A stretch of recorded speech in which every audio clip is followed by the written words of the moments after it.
नमस्कार, मैं हूं वीर सिंह। आप देख रहे हैं समाचार इंडिया लाइव। खबर आजमगढ़ से है। पुलिस प्रताड़ना के शिकार लोगों को न्याय दिलाने के लिए चलाए जा रहे अनिश्चितकालीन अनशन स्थल पर कांग्रेस जिला अध्यक्ष प्रवीण कुमार सिंह ने की प्रेस वार्ता। आजमगढ़ कांग्रेस जिला अध्यक्ष प्रवीण कुमार सिंह ने कहा कि पलिया गांव में पुलिस तांडव के बाद कांग्रेस ने पलिया गांव में धरने का कार्यक्रम किया और पीड़ितों को न्याय दिलाने के लिए कलेक्ट्रेट रिक्शा स्टैंड पर उत्तर प्रदेश कांग्रेस सचिव अनिल यादव, उत्तर प्रदेश कांग्रेस सचिव संतोष कटाई, अमर बहादुर यादव, मंजीत यादव, विशाल दुबे अनशन पर बैठे हुए हैं।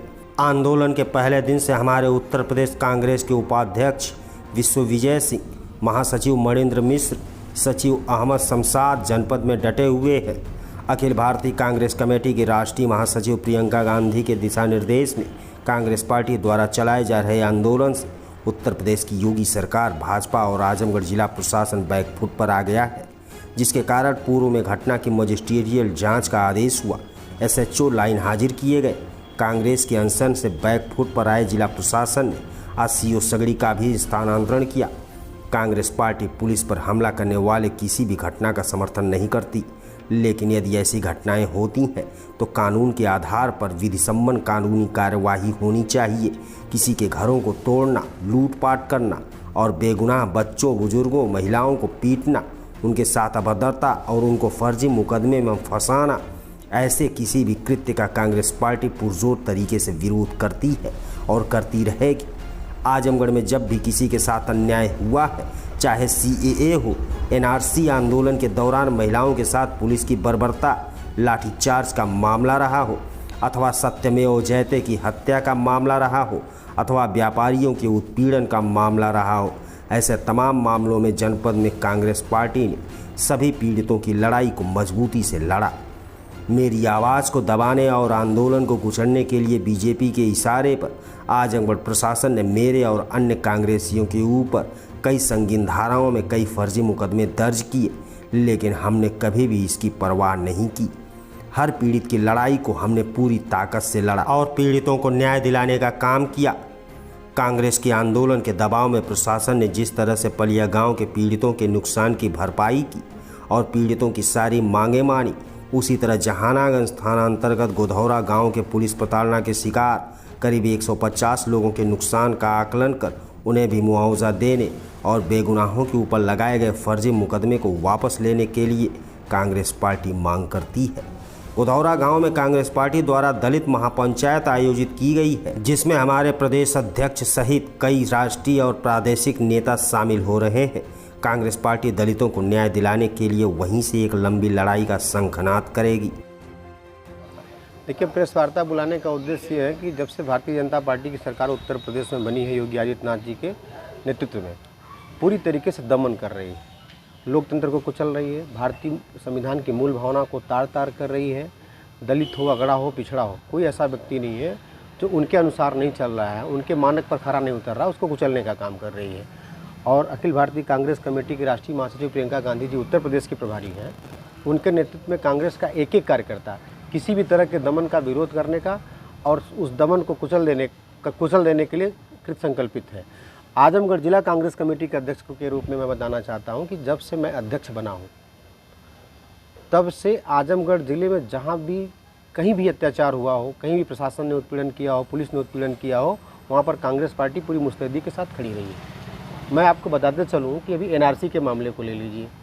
जब पूरे देश में एनआरसी को लेकर के पूरा मुसलमान आंदोलित था और बिलरियागंज के लोग, जिन लोगों ने उलेमा काउंसिल बनाई हुई थी, उन लोगों को, जिन लोगों ने कांग्रेस के समय में कांग्रेस का विरोध किया था, जब श्रीमती प्रियंका गांधी जी को मालूम हुआ कि नहीं, एक आंदोलन को कुचला जा रहा है, एक हिंसात्मक आंदोलन को, जो महिलाएं जो धरने पर बैठना चाह रही उनको नहीं बैठने दिया जा रहा है, उन पर लाठीचार्ज किया गया, वाटर कैनन चलाया गया, गोलियाँ चलाई गई, वहाँ भी प्रियंका जी आने का काम की, उनको संबल प्रदान किया, उनको बल दिया।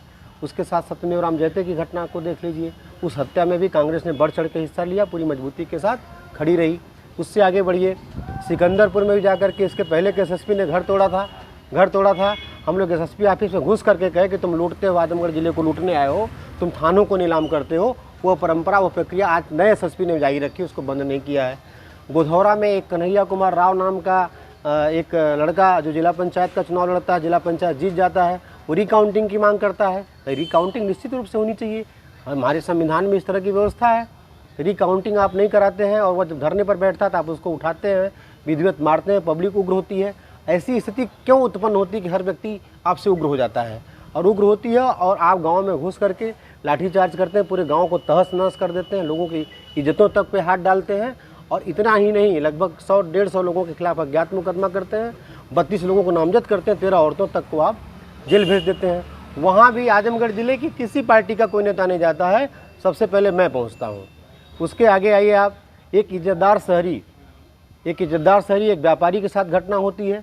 वो आपकी भारतीय जनता पार्टी बजरंग दल का कोषाध्यक्ष रहता है, उसको आप मास्क न लगाने की शर्त पर आप जुर्माना न लगा करके उसको लात जूतों से मारते हैं, गाड़ी में भरते हैं। पूरा व्यापारी शहर का इकट्ठा होता है, सभी दलों के लोग रहते हैं और सबसे मजबूती से कांग्रेस आवाज़ उठाती है। और उठाती ही नहीं है, आप हमारी आवाज़ को दाबने के लिए मेरे ऊपर वह सारी आपराधिक मुकदमे दर्ज करते हैं, नॉन अवेलेबल दर्ज करते हैं, जिससे मैं डर जाऊं, कांग्रेस के लोग डर जाएं। मैं आजमगढ़ जनपद के जिला प्रशासन और आपके माध्यम से योगी सरकार को बता देना चाहते हैं कि हम लोग रोने वाले नहीं, हम लोग आंसू गिराने वाले नहीं हैं। हम लोग सत्ता के खिलाफ संघर्ष करने वाले लोग हैं, पीड़ित के साथ खड़े होने वाले लोग हैं। पलिया घटना तात्कालिक उदाहरण है कि पलिया में आप मकान को ज़मींदोज कर देते हैं। एक बंगाली परिवार जिससे झगड़ा होती है, अगर वो FIR करता है उसको गिरफ्तार करिए। आपका सिपाही मारा जाता है, आपका सिपाही जिसके खिलाफ मुकदमा दर्ज किया उसको आप गिरफ्तार करके जेल भेजिए। लेकिन आपको यह अधिकार किसने दे दिया कि किसी के घर में घुस करके उसके घर को तोड़ डालिए, उसकी महिलाओं की इज्जत पे हाथ डालिए, उसके साथ बदतमीजी करिए? यह लोकतंत्र में बिल्कुल जायज़ नहीं है और संविधान की मूल भावना के विपरीत है। और कानून को हाथ लेने वाला, आप कानून के रखवाले, आप ही कानून को हाथ में लेंगे। कांग्रेस पार्टी यह नहीं सहेगी, क्योंकि कांग्रेस पार्टी इस पीड़ा को इसलिए समझती है कि देश के कानून को, संविधान को बनाने का काम कांग्रेस ने किया है। आज हमारे साथ जब हम वहाँ पर धरने पर गए, बैठे वहाँ पर, जब वहाँ पर गए उनकी पीड़ा को सुनने के लिए, हमने देखा, हमको बर्दाश्त नहीं हुआ। हमको जब बर्दाश्त नहीं हुआ, हम अपने सचिव हमारे अहमद शमशाद जी भी साथ थे, हम लोग वहीं धरने पर बैठ गए और यह ऐलान किए कि तब तक नहीं उठेंगे जब तक प्राथमिक न्याय इनको नहीं दिला लेंगे। हमारे साथ धरने पर उसी रात को उत्तर प्रदेश कांग्रेस कमेटी के प्रदेश सचिव संगठन भाई अनिल यादव जी भी आ गए, वह भी उसी दिन उसी रात को आ गए। उसके बाद हमारे उपाध्यक्ष भी आ गए, हमारे मणिंद्र मिश्रा जी महासचिव, इन सारा हमारा जो प्रदेश का सेटअप है कांग्रेस का, सब वहाँ धरने पर पहुँच गया। और स्थिति ये हुई कि 4 तारीख को मैं बैठा और 6 तारीख को प्रशासन को, आज भी जिला सूचना कार्यालय को ने जो प्रेस नोट जारी किया है कि जिला कांग्रेस कमेटी आजमगढ़ के वार्ता के क्रम में उन्होंने इंस्पेक्टर को लाइन हाजिर किया, वहाँ के रौना पारियसों को, अज्ञात के खिलाफ मुकदमा दर्ज किया। प्रियंका जी के ट्वीट आने के बाद ये सारी चीज़ें हुई हैं और अज्ञात पर मुकदमा दर्ज किया, मजिस्ट्रेटी जांच के आदेश दिए। और हम लोगों ने सिर्फ इसलिए, और उसके बाद साथ ही साथ ये उन्होंने वादा किया कि एक भी गिरफ्तारी नहीं होगी जब तक हम जांच नहीं करा लेंगे। आज भारतीय जनता पार्टी के लोग जा करके वहाँ पर, कुछ वहाँ लोग बैठे हुए थे, उनसे मिल करके जिस तरह से दलाली करने का काम कर रहे हैं, शर्म आनी चाहिए आपको। आपकी सत्ता में आपके नेता का हाथ उखाड़ने की बात की जाती है तब आप लड़ नहीं पाते। जब आपके बजरंग दल के कोषाध्यक्ष को मारते हुए, घसीटते हुए ले आकर के पुलिस थाने में बंद कर देती है, आप कुछ नहीं कर पाते। हम जैसे लोगों को जाना पड़ता है, आप लोग मिल करके प्रशासन से हम जैसे लोगों के ऊपर मुकदमा लिखवाते हैं। आज पलिया की घटना में जो CO का स्थानांतरण हुआ है, जो जा करके जिला प्रशासन वहाँ स्वीकार किया कि हमने गलती की, निश्चित रूप से कांग्रेस पार्टी की जीत है। निश्चित रूप से कांग्रेस पार्टी के जन आंदोलन से, धरने पर बैठने से इस प्रशासन को घुटने टेकना पड़ा। निश्चित रूप से भाई अनिल यादव जी जो हमारे प्रदेश के संगठन सचिव हैं, उनके आमरण अनशन से यह संदेश गया प्रशासन को कि लड़ाई अभी अधूरी है। क्योंकि सिर्फ पलिया ही नहीं, पलिया तो एक सिंबॉलिक था, क्योंकि वहाँ से तत्कालीन घटना थी तो उसकी हम लोगों ने शुरुआत की थी। घटना तो गोधौरा की भी है, 150 परिवारों को, दलित परिवारों को आप लोगों ने घर में घुस करके टीवी तोड़ दी, गहने उठा ले गए, पैसे उठा ले गए। तो अगर आज पलिया में अगर आपने उनका घर बनवाने का काम आप कर रहे हैं, उनकी क्षतिपूर्ति देने का काम कर रहे हैं, तो मेरी मांग है कि गोधौरा गांव में जो गहने ले गए, जो मुकदमे दर्ज किए, उनके भी वापस लें। उनके भी गहने का जो मुआवजा है, जो उनके पैसे गायब हुए हैं, उसकी सूची आपको कल उपलब्ध कराई जाएगी, वह भी आपको वापस करना होगा। कल हम लोगों के प्रदेश के नेता आ रहे हैं और भी कई प्रदेशों से लोग आ रहे हैं। कल दलित महापंचायत रखी गई है गोधौरा गांव में। यह बताने के लिए रखी गई है कि किसी भी दलित, पिछड़े, अगड़े जो भी है, अगर कानून हाथ में लेकर उसके खिलाफ कार्रवाई करेंगे तो कांग्रेस कमेटी किसी भी कीमत पर बर्दाश्त नहीं करेगी।